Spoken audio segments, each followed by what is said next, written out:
برد کوش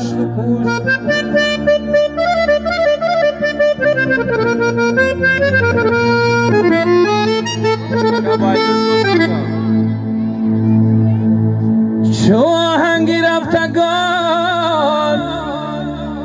که نه جانی پاکه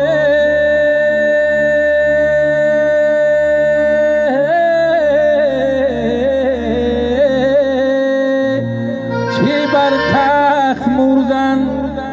چی در روی خاک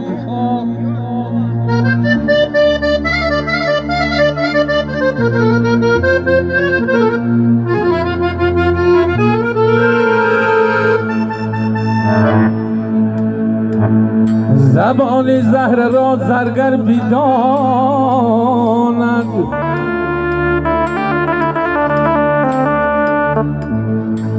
غمی دل مردی غم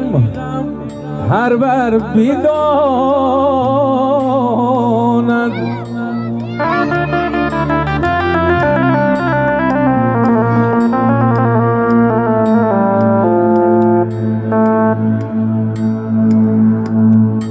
منو تو کودکم و به زبانم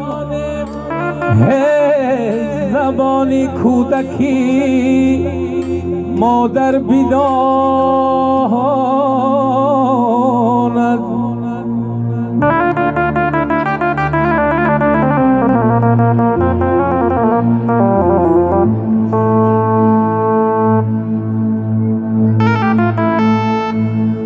ای مادری دلسوز نداری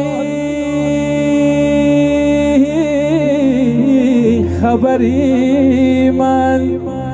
گفتی تو نکردم چی آمد بسری من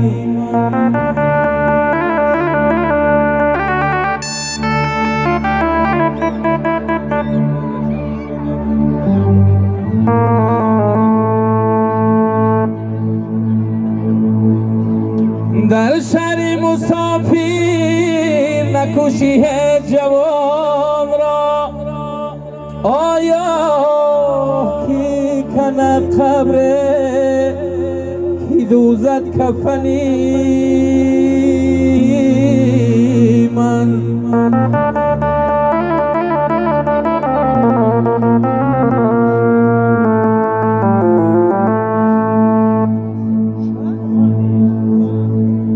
من تازه گله بودم و اندر شفقی کو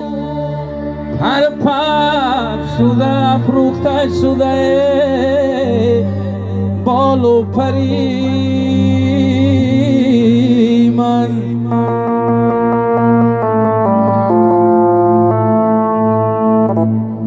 پر پر شده افروخته شده بال و پری منه